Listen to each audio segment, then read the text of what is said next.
nome do Pai, do Filho e do Espírito Santo. Amém. O que é ser importante para Deus? É viver e reconhecer que estamos vivendo na dependência absoluta dele. Vamos meditar um pouco sobre isso, baseado nas palavras há pouco lidas de Mateus, capítulo 18, versículos 1 a 20. Pode ser.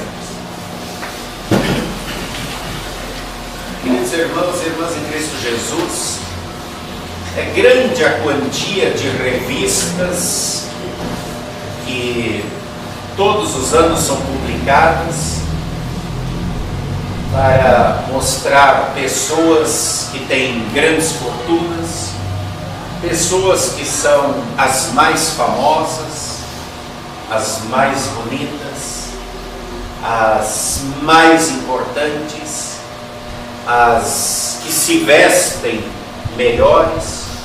Poderíamos citar várias revistas, Forbes, Caras, Estilos, várias revistas que tratam deste assunto. Muitas pessoas querem ter um lugar de destaque, querem ser aplaudidas, querem ser admiradas, querem estar na frente. O texto de Mateus, capítulo 18, que acabamos de acompanhar, ele mostra que essa não é uma preocupação moderna. Mostra a pergunta dos discípulos para Jesus, que diz o seguinte: Senhor, quem porventura é o maior no reino dos céus? O que será que os discípulos tinham em mente? Ou o que o discípulo que fez essa pergunta para Jesus tinha em mente? Talvez ele pensasse que Jesus diria: Você é um dos que será o maior no reino dos céus, você sempre está comigo, você é o que ouve com mais atenção, você é o que deixou tanta coisa para trás para me seguir. Exatamente não sabemos o que os discípulos tinham em mente quando foi formulada essa pergunta. Mas sabemos que por causa dessa questão de querer ser o maior, o mais importante, o mais famoso, o mais poderoso, muita coisa ruim já aconteceu. Começando por Satanás, que quis ser o maior e que foi expulso do céu, quis tomar o lugar de Deus. Adão e Eva quiseram também ser como Deus. Torre de Babel, onde os homens queriam chegar até os céus, estabelecer o seu nome para sempre, serem os maiores. Vimos o que aconteceu. E aí poderíamos citar outros, vários nomes, os grandes ditadores: Hitler, Stalin, Mussolini, mais recentes, Saddam Hussein, os mais modernos, que fazem suas guerras para serem os maiores, os mais poderosos. Os políticos. Estamos em época de política, em época de campanha eleitoral, em época de busca de voto, onde se faz de tudo para se ter o maior cargo. Pessoas que andam de helicóptero, de jato, de carro blindado o tempo todo, que num jantar na Europa gastam 50, 100 mil reais, em época de campanha estão lá no restaurante popular comendo por R$1, comendo um pastelzinho na feira, com o objetivo de, depois de eleitos, serem o maior, ou a maior, e mudarem totalmente de vida. Assim também é com as pessoas normais. Por que um programa Fazenda ou Big Brother tem tanta audiência? Para se ganhar 1 milhão, 2 milhões? Também. Mas para se estar na mídia, para se ter uma posição de destaque, para se ser admirado, para se ser comentado, para se estar em todas as revistas, E para que isso aconteça, não se tem pudor, não se tem caráter, e se faz qualquer coisa, ou de tudo, para valorizar o nada. Diante dessa pergunta, Jesus, quem é o maior no reino dos céus? Jesus responde pegando uma criança, uma criancinha, talvez até um bebê, porque o termo que ali é usado para a criança é mikros em grego. A palavra em português que vem de mikros é micróbio, algo tão pequenininho, ou microscópio, né? Algo tão pequenininho que quase não se vê. Então aquela criancinha foi um bebezinho que Jesus colocou ali no meio dos discípulos e disse: quem não se converter e se tornar como esse bebezinho, que crê em mim. Mas bebês creem? Jesus disse que sim. Muitos acham que não. Claro que não é uma fé reflexa. É uma fé que é dada por Deus. É colocada no coração pelo próprio Deus. No Antigo Testamento era colocado no momento da circuncisão, quando o Espírito Santo entrava e fazia daquela pessoa povo de Deus. Uma fé que vai ser desenvolvida com a palavra de Deus. Hoje é feito no batismo, quando Deus entra no coração da criança, para que essa fé possa ser desenvolvida. Creio em Deus sim, embora muitos duvidem. Interessante que Jesus diz para a gente se converter e se tornar como uma criança. Isso significa o quê? Ser humilde como a criança. Muitas vezes esse é o primeiro pensamento que se tem, mas a criança não é tão humilde assim. A criança também briga por posição de destaque, por ser o melhor, por ser o que comanda a brincadeira. A criança também tem pecado dentro de si, embora muitos não admitam, tem. Davi diz: eu nasci em pecado me concebeu minha mãe. A gente nasce com o pai e com a mãe que tem pecado. É desse pecado que o batismo nos livra. Não é a humildade que está em destaque aqui, mas é a total dependência. Um bebê, uma criancinha, ela tem a total dependência dos seus pais. Ela depende de tudo, desde do mamar. Ela depende de alguém que lhe ensine a falar, a andar, precisa de dar banho, precisa de trocar. A criança, ela depende de tudo. Naquela época, a vida da criança era muito difícil, sabemos que para muitos hoje também, mas naquela época de maneira toda especial, porque a criança, ela quase não tinha uma vida de brincar. A menina, desde pequena, era ensinada a ser mãe. Ela tinha que aprender a cuidar da casa, a fazer comida, a costurar a roupa e a ser submissa ao marido.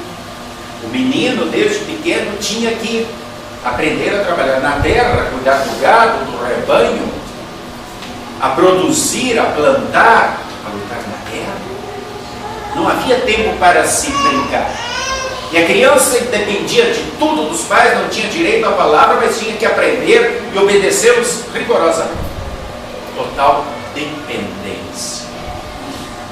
E quando falamos da dependência, nós lembramos do depender de Deus. É isso que Jesus quer.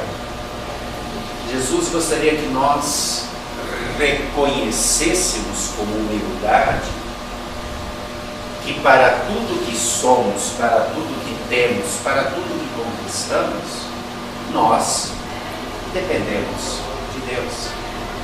Um dos exemplos mais bonitos da Escritura talvez seja aquele da viúva pobre, que deu as suas duas únicas moedinhas. O texto bíblico diz assim: ela, porém, da sua pobreza, deu tudo quanto ela possuía para o seu sustento.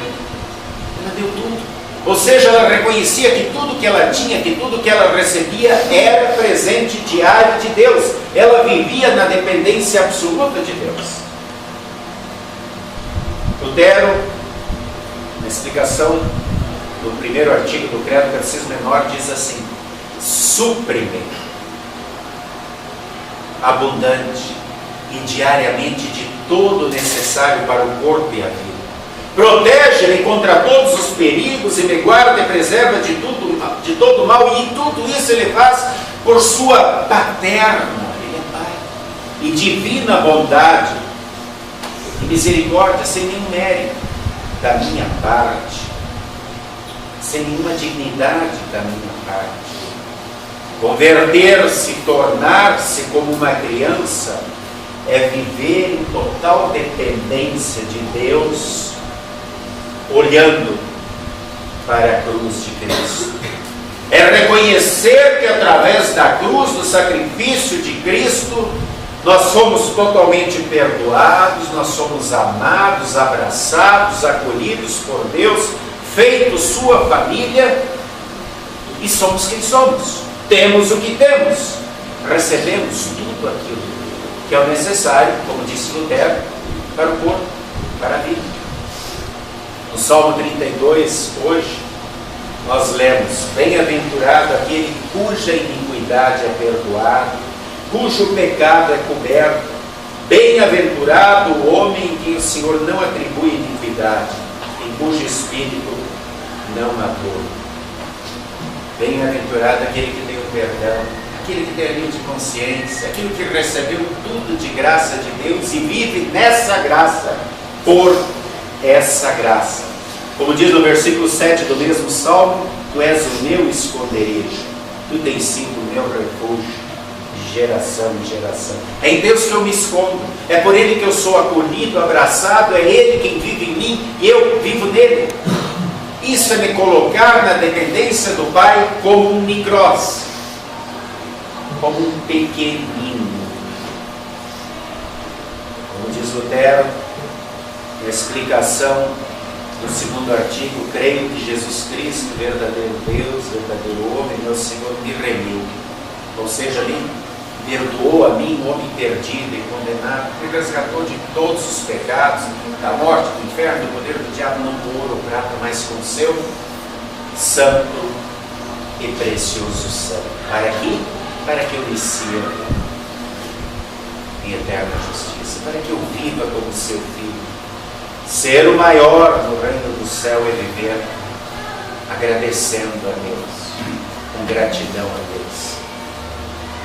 Se não vos converterdes e não vos tornardes como uma criança, de modo algum entrareis no céu. Interessante. As pessoas fazem de tudo para aparecer nas revistas, nos programas. Os discípulos perguntam quem é o maior, e Jesus diz: se vocês não se tornarem como esse menor, vocês nem entrarão. Vocês estão pensando em quem é o maior lá? Talvez vocês nem entrem. Aquele que na cabeça de vocês pode parecer o melhor, que está sempre em evidência, talvez nem entre. Por isso que em outra ocasião Jesus diz: há muitos que são primeiros que serão últimos, e há muitos que são últimos que serão primeiros. E olhando para aquela criança, ele diz: ai daquele que provoca o escândalo, que afasta um pequenino desses de mim. E aqui é bom a gente explicar que escândalo para Jesus não é o que entra pela boca. Ele deixou isso bem claro para os fariseus. Não é comida. Para muitos, escândalo hoje é comer carne de porco. Não é bebida, não pode beber bebida alcoólica. Não é usar uma tatuagem, um piercing. Isso para Deus não é escândalo. Ele não está falando disso. Jesus causou muito escândalo para a igreja da época, para os fariseus da época. Lembra? Ele permitia que os discípulos comessem sem lavar as mãos. Ele trabalhava no sábado, isso era um escândalo para a igreja. Ele conversava com mulheres, prostitutas, com ladrões, com publicanos, com pecadores. Ele acolhia as crianças, os imundos, os leprosos. Isso tudo era escândalo para a igreja da época, para aqueles que se julgavam mais santificados, para os fariseus. O farisaísmo tem a ver com hipocrisia. Jesus o tempo todo condenava essa hipocrisia, porque os fariseus, eles amavam o status, eles amavam os primeiros lugares, eles queriam estar nas revistas sociais da época porque eles queriam se colocar no lugar de Deus. O fariseu é aquele que acha que pode julgar os outros por aquilo que vê, por aquilo que observa, porque ele está no lugar de Deus, e para ele tudo é escândalo. Tudo aquilo que para Deus não é escândalo, porque Jesus diz para eles, para os seus discípulos: não se importa com o que as pessoas pensem de vocês, não se importa com o que os fariseus julguem de vocês, eles só podem causar mal para o vosso corpo. Se preocupem com aquilo que Deus pensa, com aquilo que é escândalo para Deus, porque é dele que depende o destino para a vossa alma.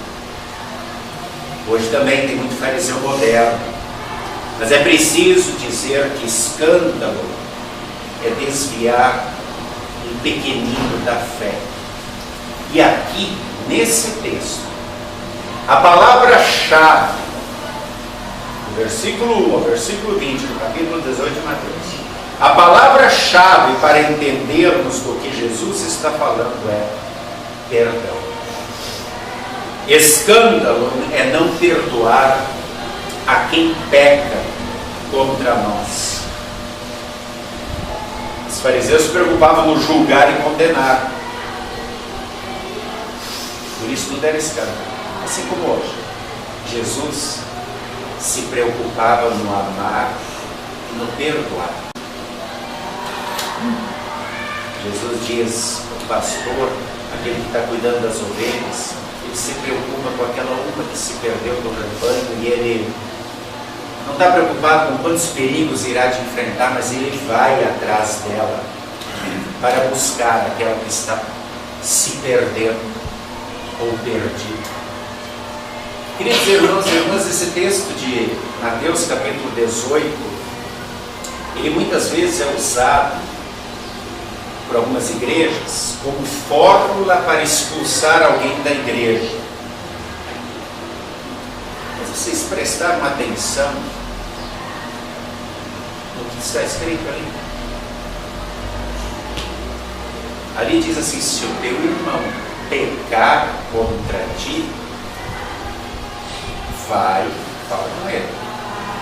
Se não resolveu, leva mais uma pessoa. Se não resolveu, leva alguém da igreja, leva a igreja. Depois considera ele um gentil e publicano. Não está falando de pecado da igreja, não está falando de pecado público na igreja, está falando de pecado pessoal contra ti. Ali o que Jesus está dando é uma série de recomendações para que haja reconciliação. A pessoa pecou contra mim, a pessoa me ofendeu, a pessoa brigou comigo, e eu faço de tudo para buscar o perdão, a reconciliação. Eu vou não conseguir. Aqui Jesus está dando os passos. Leva mais uma pessoa para tentar a reconciliação, para tentar fazer esse meio de campo. Não deu, leva as pessoas da igreja para tentar conversar. Faça de tudo para que haja convívio, para que haja comunhão, para que haja reconciliação, perdão. Se não houver, se ele ainda não quiser, se ele ficar no seu orgulho, na sua obstinação, na sua maldade, então considere ele como gentil e publicano, ou seja, não inimigo, mas alguém que não é do teu convívio. Os gentios e publicanos não eram do convívio deles, mas ainda eram objetos do amor. Orai pelos vossos inimigos, orai pelos que vos perseguem. Muitas vezes esse texto é confundido.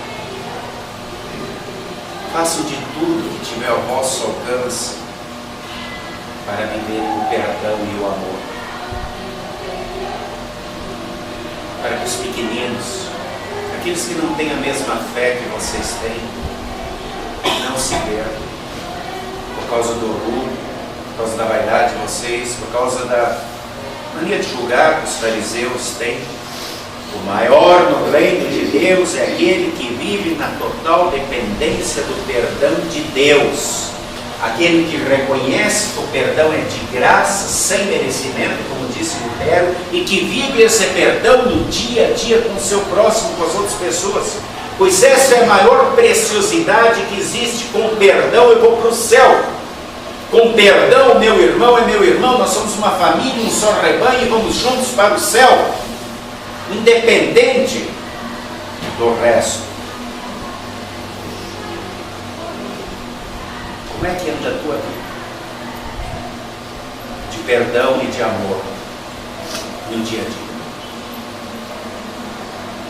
Será que muitas vezes nós não nos portamos mais como fariseus, julgando, condenando, apontando o dedo, observando escândalos que nós mesmos criamos, do que viver em busca de perdão, em busca de reconciliação, levando o amor de Jesus a todas as pessoas?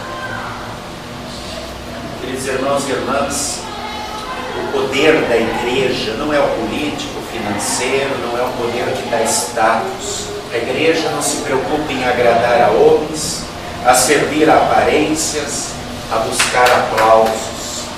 Jesus não queria palmas, honrarias. Jesus, ele queria um coração comprometido com amor e com perdão. Hoje muitas igrejas aplaudem Jesus,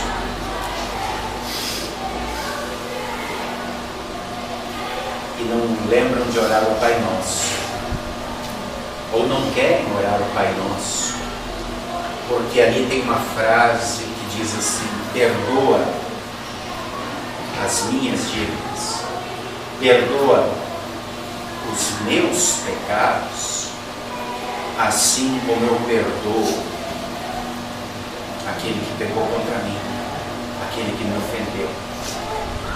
E orar o Pai Nosso envolve comprometimento. O fariseu não gosta de orar o Pai Nosso. Queridos irmãos e irmãs, oremos o Pai Nosso todo dia, com comprometimento sincero, com perdão, com o amor de Cristo. Esse é o tema do texto de hoje. Este é o grande tesouro da igreja: amar e perdoar. Saber que tudo isso recebemos de graça de Deus, porque não temos como trocar, como comprar.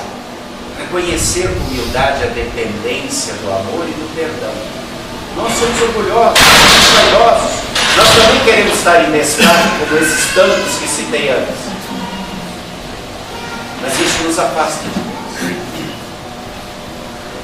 Que Deus, com o seu exemplo, através de Jesus, nos ensine cada vez mais a viver de fato o amor, o perdão, como igreja de Jesus, sem farisaísmo, sem orgulho, sabendo que se vivermos assim, para Deus, nós somos grandes, porque aprendemos a maior de todas as lições, a lição do amor.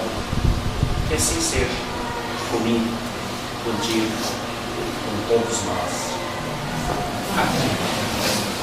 E a paz de Deus, que excede o entendimento humano, guarde corações e mentes em Cristo Jesus até o dia, quando formos chamados para o reino da glória, onde viveremos em perfeito amor.